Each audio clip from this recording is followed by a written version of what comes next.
राज्य में RIMS governing body की बैठक में स्वास्थ्य मंत्री सहित तमाम नेता मौजूद। रिम्स के बदहाली और कर्मचारियों की कमी पर चर्चा। झारखंड राज्य के स्वास्थ्य मंत्री डॉक्टर इरफान अंसारी ने दिखाई दरियादिली। जान से मारने की धमकी देने वालों को किया माफ, कहा पढ़ाई लिखाई करो, मैं तुम्हें माफ करता हूं।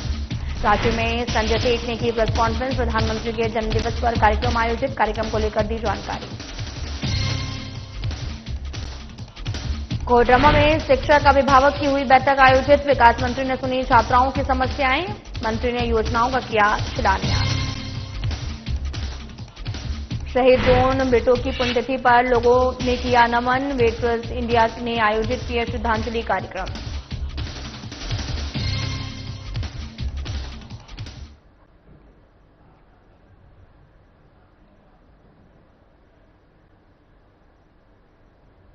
नमस्कार, मैं हूं आपके साथ अंकिता पाल। बुलेटिन की शुरुआत करते हैं।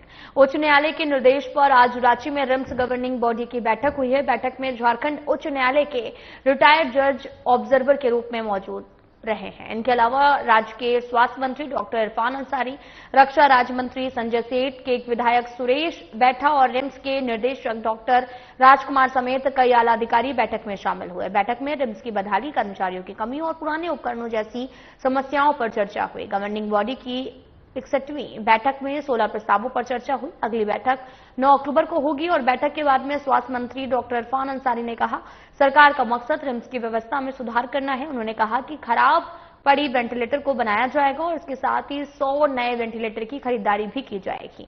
मौके पर रिम्स निदेशक डॉक्टर राजकुमार और कांके विधायक सुरेश बैठा ने बैठक को फलाफल देने वाला बताया और उन्होंने कहा कि आने वाले दिनों में रिम्स में काफी सकारात्मक बदलाव देखने को मिलेंगे।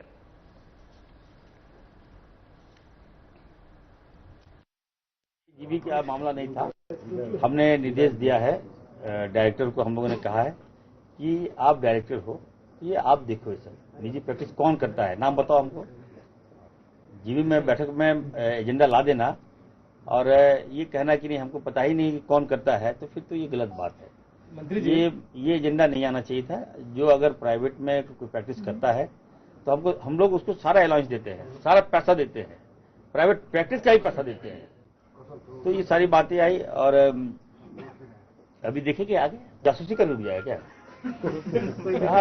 बायोमेट्रिक द्वारा बायोमेट्रिक हम लगाएंगे, जांच करेंगे, टाइमिंग देखेंगे कितनी बजे टाइमिंग है वो लगा देंगे। बैठक की 61वीं बैठक थी। इस बैठक में रिटायर्ड जज साहब मिस्टर सहाय जी की अध्यक्षता में हुई और बहुत ही सुंदर वातावरण में बैठक हुई। जितने भी प्रस्ताव लाए गए थे, लगभग 16 प्रस्ताव में हम लोगों ने सबों ने निर्णय लिया कि जो भी उपकरण खरीदना स्वास्थ्य से संबंधित सारी जवाबदेही दी गई है माननीय डायरेक्टर साहब को। चाहे MIR मशीन की बात हो, चाहे वेंटिलेटर की बात हो, करीब करीब 156 वेंटिलेटर है, जिसमें अभी फंक्शन 125 का है और कुछ मशीनें खराब है जिसको इन्होंने बनाने का सुझाव दिया है और 100 वेंटिलेटर और खरीदी जाएगी। में एजेंडा हुआ था, उसका एक पार्ट आज डिस्कस हुआ, जिसमें 16 एजेंडा था। पार्ट 2 का एजेंडा आज डिस्कस नहीं हो रहा है, वो 9 अक्टूबर को डिस्कस होगा और उस पर निर्णय होगा। ऑलरेडी ऑनरेबल मिनिस्टर और हमारे ऑनरेबल चेयरमैन ने सब कुछ आपको बता ही दिया है और मुझे नहीं लगता है कि मुझे कुछ नया बताने की आवश्यकता है। इतना जरूर कहूंगा कि बहुत ही अच्छे तरह से, बहुत क्रिएटिव, बहुत पॉजिटिव मीटिंग रही और आज जो जीबी ने डिसीजन लिए हैं ऑनरेबल चेयरपर्सन माननीय मंत्री जी के अध्यक्षता में, माननीय सेठ साहब के और माननीय विधायक जी की प्रेजेंस में और ऑब्जर्वर थे हाई कोर्ट के सहाय साहब, तो बहुत ही क्रिएटिव, बहुत ही पॉजिटिव और मुझे लगता है बहुत सारे चेंजेस आपको आने वाले दिनों में देखने को मिलेंगे। आज जो डिसीजन हुए हैं बहुत सारे, करीब 138 करोड़ का जो हम खरीद नहीं कर पा रहे थे उसमें माननीय जी ने संज्ञान लिया। माननीय मंत्री जी ने दूसरा एक संज्ञान बहुत बड़ा जो लिया, जो मेरे मन में बहुत दिन से था। एक जो बिल्डिंग में मोनोपोली हो रही थी और लोग काम नहीं कर रहे थे, तो आज एक वैकल्पिक व्यवस्था जो माननीय मंत्री जी ने जारी कर दी, मुझे लगता है उससे भी बहुत हेल्प मिलेगी। झारखंड राज्य के स्वास्थ्य मंत्री डॉक्टर इरफान अंसारी को जान से मारने की धमकी देने वाले आरोपी युवक जयंत कुमार सिंह को पुलिस ने आखिरकार दबोच लिया है। आरोपी को सारनाथ थाना क्षेत्र से घेराबंदी कर गिरफ्तार किया गया। धमकी देने में इस्तेमाल मोबाइल भी बरामद हुआ और आरोपी गाजीपुर भागने की फिराक में था, लेकिन पुलिस ने औडिहार के पास में रोडवेज बस रोक कर दबोच लिया और साथ ही मेडिकल की मास्टर डिग्री की तैयारी भी कर रहा था। साथ ही शिलांग में भी उसका मकान है। सूत्रों का यह भी कहना है कि वह किसी गैंग से जुड़कर बड़ी वारदात की तैयारी में था। आरोपी को गिरफ्तार करने के बाद झारखंड लाया गया और उसके पिता ने मंत्री डॉक्टर इरफान अंसारी को फोन कर रोते हुए कहा कि मंत्री जी, मेरे बेटे से बहुत बड़ी गलती हो गई है, वह गलत संगत में पड़ गया था, अगर जेल चला जाएगा तो उसका करियर बर्बाद हो जाएगा। इसके बाद मंत्री डॉक्टर इरफान अंसारी ने उन्हें जान से मारने की धमकी देने वाले युवक को माफ करते हुए कहा, पढ़ाई लिखाई करो, ऐसी गलती करने से बचो, और भविष्य को देखते हुए उन्होंने माफ किया है।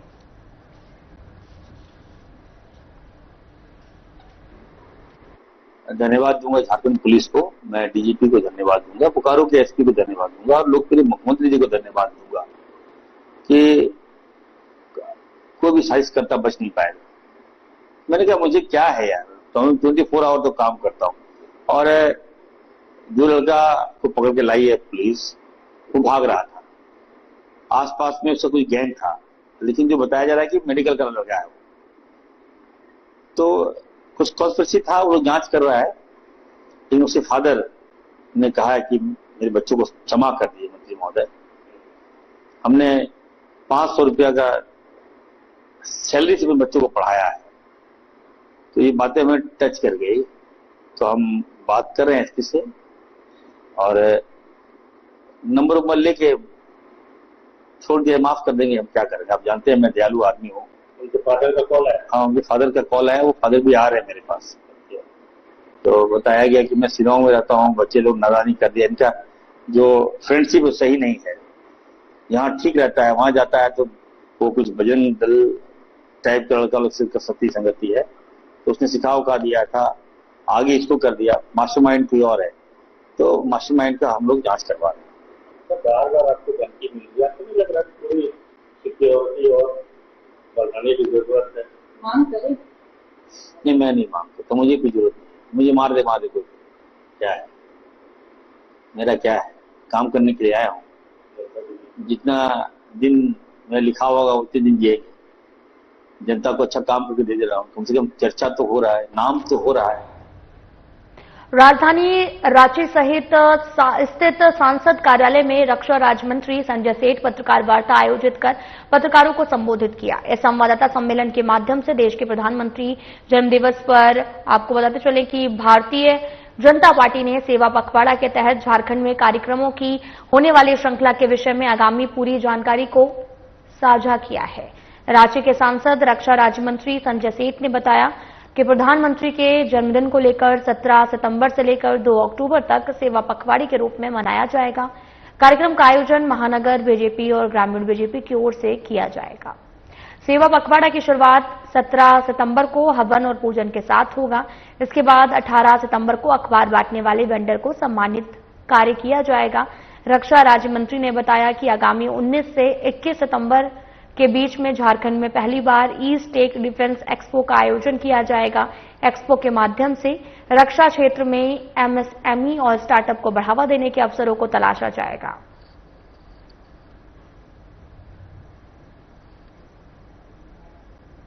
सबसे लोकप्रिय नेता और हम सबके लाडले प्रधानमंत्री नरेंद्र मोदी जी का जन्म, जब हम सब भगवान विश्वकर्मा की जयंती मनाते 17 सितंबर को, और 9 भारत के निर्माण करता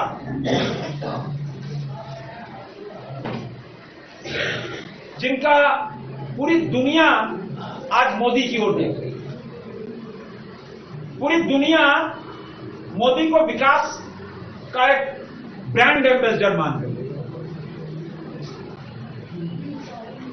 वैसे लाडले प्रधानमंत्री 17 सितंबर को उनका जन्मदिन है, और उनका जन्मदिन कोई केक काट के या अन्य समारोह करके नहीं, उनका जन्मदिन सेवा पखवाड़ा 17 सितंबर से 2 अक्टूबर तक, जब राष्ट्रपिता महात्मा गांधी और लाल बहादुर शास्त्री थे,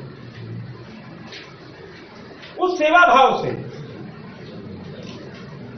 देश के करोड़ों कार्यकर्ता, हम सब समाज की सेवा, राष्ट्र की सेवा, और आपको हमने ये पूरा कार्यक्रम दिया है। भारतीय जनता पार्टी रांची महानगर और भारतीय जनता पार्टी रांची ग्रामीण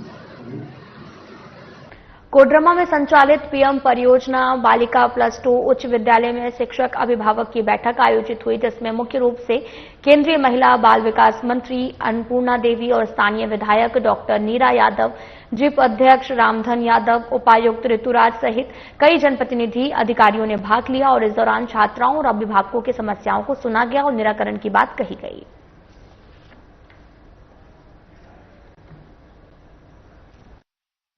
अभिभावकों के साथ जनप्रतिनिधि प्रशासन बैठ करके एक मीटिंग करे, लेकिन ये तो हम लोग लगातार अभिभावकों के संग जनप्रतिनिधि होने के नाते करते ही रहते हैं, तो फिर भी ये अच्छी पहल है। लेकिन सबसे बड़ी बात है कि शिक्षकों की कमी जो है वो दूर कैसे होगी। 6 साल ये झारखंड सरकार की हो गई, अभी तक शिक्षक नियुक्ति नहीं हुई है, तो हम बच्चों को अच्छी शिक्षा कहाँ से दे सकते हैं। आज बच्चे स्कूल छोड़ करके या उनका ड्रॉप आउट जो हो रहा है इसी कारण से हो रहा है, क्योंकि स्कूल आते हैं बच्चे, शिक्षक मिल नहीं पाते हैं। आप फैकल्टी वाइज शिक्षक देंगे ना, शिक्षकों के लिए आपने क्या किया? शिक्षक अभी तक बच्चों को मिल नहीं पाए। आप देख रहे होंगे कि पहले जो व्यवस्था थी, जितने शिक्षकों की नियुक्ति जो शिक्षा मंत्री काल में की, उसके बाद से कभी भी शिक्षक नियुक्ति पर, शिक्षा व्यवस्था पे कोई ध्यान नहीं दिया गया। मंत्री जी की ये सोच थी कि कुछ विद्यालय जो अच्छे रूप से उसको डेवलप करके, ताकि ये विद्यालय ऐसा एक मॉडल बने ब्लॉक का कि दूसरे विद्यालय भी आएंगे तो ये रिसोर्स शेयर कर सकते हैं। अगर यहाँ शिक्षक है तो वो शिक्षक को भी शेयर कर सकते हैं, अगर अच्छा कोई यहाँ पे फील्ड है तो उसको भी, तो एक दूसरे को शेयर कर सकते हैं पढ़ाई के अलावे अन्य चीज़ों पर। तो इस सोच के साथ लगभग 14,500 के लगभग पूरे देश के अंदर पीएम श्री विद्यालय की स्थापना की गई थी और उसी के तहत कोडरमा जिला में भी लगभग 11 विद्यालय पीएम श्री विद्यालय हैं। तो निश्चित तौर पे पीएम श्री विद्यालय के माध्यम से यहाँ पे बच्चों को अच्छी शिक्षा मिल सके, ये एक प्रयास है और बहुत ही अच्छा लगा आज जब इस शिक्षक पेरेंट टीचर मीटिंग में यहाँ आने के बाद कि अभिभावक भी संतुष्ट हैं बच्चों। मोरहाबादी स्थित स्टेट गेस्ट हाउस में झारखंड के बायोटेक्नोलॉजी के छात्र छात्राओं और शोधार्थियों ने जोरदार नारेबाजी करते हुए ये मांग रखी है कि झारखंड पात्रता परीक्षा में बायोटेक्नोलॉजी विषय को शामिल किया जाए। छात्रों का कहना था कि जेपीएससी द्वारा जारी अधिसूचना में केवल बॉटनी और जूलॉजी को लाइफ साइंस के अंतर्गत स्थान दिया गया है और जबकि बायोटेक्नोलॉजी उन अप्लाइड साइंस को नजरअंदाज कर दिया गया। मेरा नाम आशुकांत कुमार सिंह है। एमएससी बायोटेक में मारवाड़ी कॉलेज से कर रहा हूँ और यहाँ पता जब कुछ दिन पहले नोटिफिकेशन आया जेट एग्जाम का, तो मैंने देखा कि लाइफ साइंस जो सब्जेक्ट है उसमें ब्रैकेट में बोटनी और जूलॉजी सिर्फ डाला गया है, ना कि बायोटेक्नोलॉजी फिर उसमें इंक्लूड नहीं किया गया है। और भी बहुत सारे सब्जेक्ट हैं जैसे मॉलिकुलर बायोलॉजी, माइक्रोबायोलॉजी और इम्यूनोलॉजी, लेकिन उसको भी शामिल नहीं किया गया है, जो कि बहुत हम लोग के लिए अच्छी बात है, मतलब नहीं है कि वो इंक्लूडेड नहीं है, जो कि हम लोग करियर पे इम्पैक्ट कर सकता है। बायोटेक्नोलॉजी के विद्यार्थियों के साथ आज मोरहाबादी परिसदन में एक महत्वपूर्ण बैठक आयोजित की गई। लगभग 10 वर्षों के बाद जेट 2025 परीक्षाएं आयोजित कर रहा है। हम इसका स्वागत करते हैं। सभी प्रोफेशनल कोर्सेज को इसमें शामिल किया गया, यहां तक कि जो हमारे थिएटर हैं, गाना है, योगा है, जापानीज है, जो 2 साल पहले शुरू किए गए हैं, उनको भी शामिल किया गया। जो हमारा लाइफ साइंस है, बायोटेक्नोलॉजी, उसको शामिल नहीं करने से बच्चों में घोर निराशा का माहौल है, मैं जानता हूं। तो वहीं पाकुड़ में चौकीदार पद के लिए चयनित जिले के 247 अभ्यर्थियों को नियुक्ति पत्र सौंपा गया और साथ ही आंगनबाड़ी सेविका 18 और 9 सहायिकाओं को भी नियुक्ति पत्र दिया गया। नियुक्ति पत्र वितरण कार्यक्रम का आयोजन पाकुड़ के रविंद्र भवन में किया गया। मौके पर बतौर मुख्य अतिथि के रूप में उपस्थित विधायक प्रोफेसर स्टीफन मरांडी, लिट्टीपाड़ा विधायक हेमलाल सहित तमाम लोग उपस्थित रहे। आज विरोधियों के गाल पर बहुत बड़ा तमाचा लगा है। ये लोग कहते थे कि इस राज्य में नियुक्ति कुछ नहीं हो रहा है, इससे बेरोजगारी बढ़ रहा है। आज पाकुड़ जिला ने 250-300 लोगों का नियुक्ति करके ये साबित कर दिया कि हेमंत सोरेन की सरकार बेरोजगारों को नौकरी देने में सक्षम है और ये काम कर रहा है। बहुत वर्षों के बाद ये नियुक्ति का प्रक्रिया आज यहाँ पर समाप्त हुआ है। आज नियुक्ति पत्र देने का ये दिन था, सुअवसर था, आज दिया गया और हमको लगता है इस जिला में जो नियुक्ति हुआ है ये नियुक्ति कदाचार रहित हुआ है।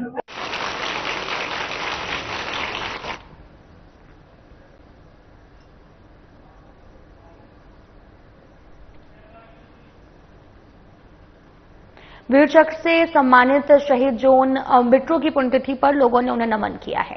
श्रीलंका में हुए शांति युद्ध के दौरान शहीद हुए सिमडेगा के लाल वीर शहीद जोन बिट्रो कीड़ो की पुण्यतिथि पर वेटरस इंडिया जुलाई इकाई ने श्रद्धांजलि कार्यक्रम आयोजित किया है और 1989 में भारतीय फौज की शांति सेना के रूप में श्रीलंका भेजा गया था। बिहार रेजिमेंट के सिपाही जॉन बिट्रो कीड़ो भी इस दल में शामिल थे। शहीद जॉन बिट्रो 1986 को सेना में भर्ती हुए थे और ये अपना ट्रेनिंग खत्म करने के बाद में शांति सेना बन के श्रीलंका में गए हुए थे और आज ही के दिन में 1989 13 सितंबर को वे शहीद हो गए। हम लोग इस वीर शहीद के लिए यही दुआ करते हैं कि ईश्वर उनकी आत्मा को अनंत शांति प्रदान करे और परिवार को दुख की घड़ी में उन्हें सांत्वना दिलासा देवे।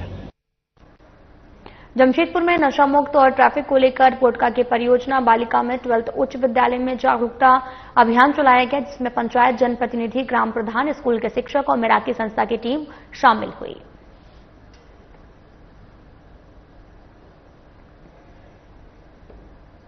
आज परियोजना बालिका +2 उच्च विद्यालय पोटका में हम लोग यहाँ के स्कूल के निमंत्रण पे आए थे। गीता दी जो मिराकी संस्था के सचिव है, उनका कार्यक्रम था और हमें बहुत ही अच्छा लगा यहाँ आके।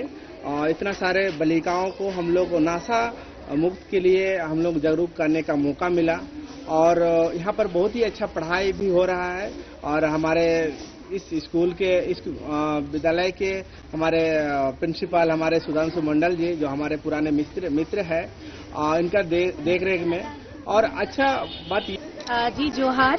जैसा कि आप सभी को पता है, मिराकी संस्था पूर्वी सिंहभूम के कई सारे थाना, कई सारे स्कूल और कई सारे लोगों के बीच में नशा मुक्ति जागरूकता अभियान हमारे सीनियर सर एसएसपी सर के दिशा निर्देश पर उनके कहे अनुसार हम लोग कर रहे हैं।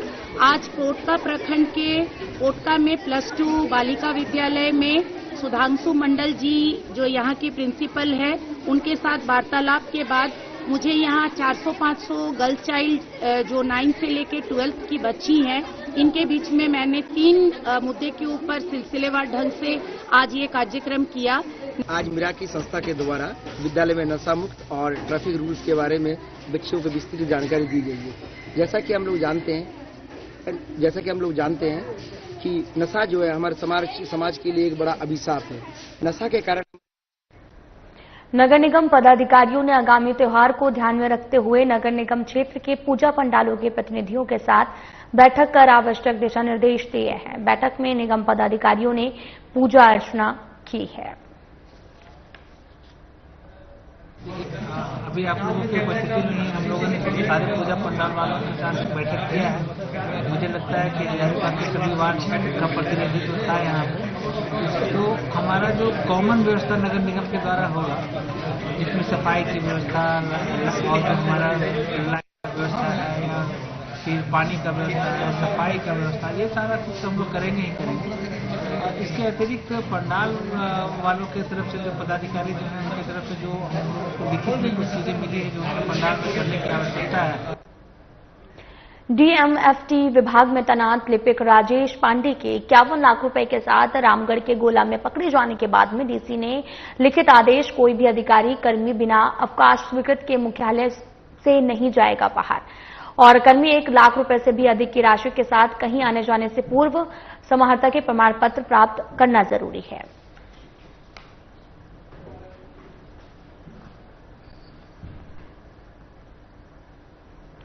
साइबर ठगों ने कोडरमा उपायुक्त ऋतुराज का फर्जी फेसबुक अकाउंट, जिसे लेकर कोडरमा उपायुक्त ऋतुराज ने लोगों को अपने फोटो लगे फर्जी अकाउंट से दूर रहने की और सतर्क रहने की सलाह दी है।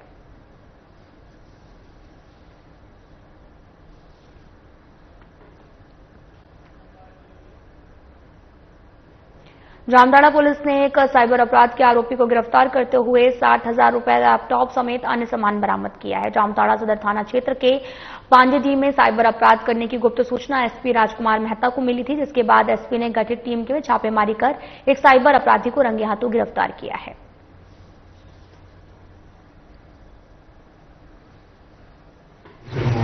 इनपुट मिला था कि पांडेडी गांव में एक घर में साइबर अपराध जो है किया जा रहा है।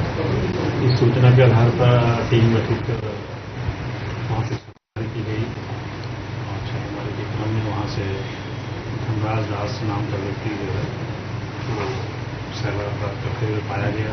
उनके पास से काफ़ी मात्रा में mobile phone, SIM card,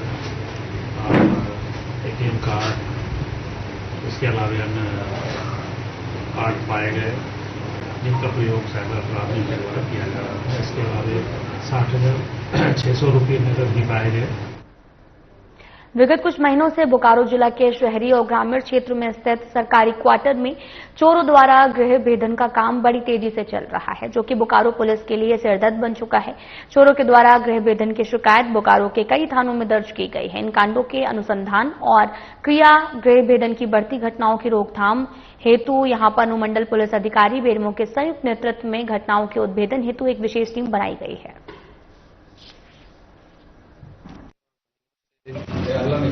Bokaro जिला में कई शहरी क्षेत्र और ग्रामीण क्षेत्रों में, जिसमें कि बालीडी में रेलवे कॉलोनी हो, चाहे गोमिया की एक्सप्लोजिव कॉलोनी हो, चाहे BTPS की सिंचाई कॉलोनी हो, दुग्धा की CCL कॉलोनी, चंद्रपुरा की BCCL कॉलोनी और दुग्धा का BTP, ये सभी जगहों पे जो है कुछ चोरियां जो है लगातार हो रही थी, गृह भेदन की घटनाएं हो रही थी।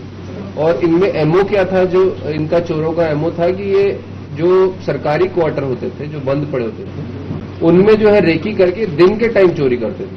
बिकॉज जनरली रात को पुलिस का रहता है कि रात को पुलिस नहीं काम करती है। इन्होंने उल्टा काम, मतलब रिवर्स साइकोलॉजी अपनाई कि दिन के टाइम जब नॉर्मली जो पेट्रोलिंग या सब अपने ऑफिशियल काम में होंगे, उस टाइम पर जो है इन्होंने चोरियां करना शुरू किया। रामगढ़ जिले के बासल थाना क्षेत्र अंतर्गत हरिहरपुर के चैतमा गांव में खुशबू कुमारी ने फांसी लगाकर आत्महत्या कर ली है। मृत खुशबू के पति पंकज कुमार ने बीती रात को साड़ी के फंदे से फांसी लगाई गई पत्नी को उतारा और वहीं अगल बगल के रहने वाले परिजनों को सूचित भी नहीं किया, और बल्कि सिर्फ अपने ससुराल को इसकी सूचना दी है। तो आपको बताते चलें कि इसमें बल्कि सिर्फ अपने ससुराल को ही सूचना दी, बासल थाना पुलिस को भी सूचना नहीं दी गई। इस मामले में मर्डर और आत्महत्या में काफी संदेह पैदा हो रहा और साथ ही घरेलू विवाद होने के कारण घटना को अंजाम दिया। ऐसा ज्यादा कुछ नहीं था, बस कुछ बात ऐसा था कि वो ज्यादा शक कर रहे थे। वही थोड़ा बोले हम ऐसा नहीं करते, फिर भी वह बोले कि आप ऐसा करते हैं। किस चीज का शक कर रही थी? वही लड़की उड़की का मैटर में लेकर शक करते थे कि वो अपना वहाँ रहता है, सबको ताकते रहता है, ताकते रहता है।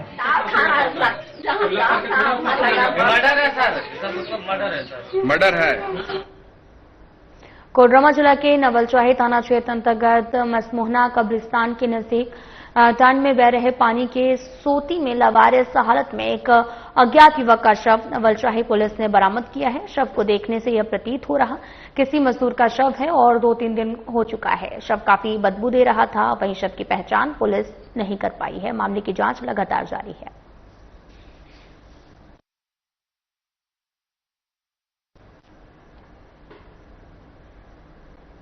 फिलहाल बुलेटिन में इतना ही। नमस्कार।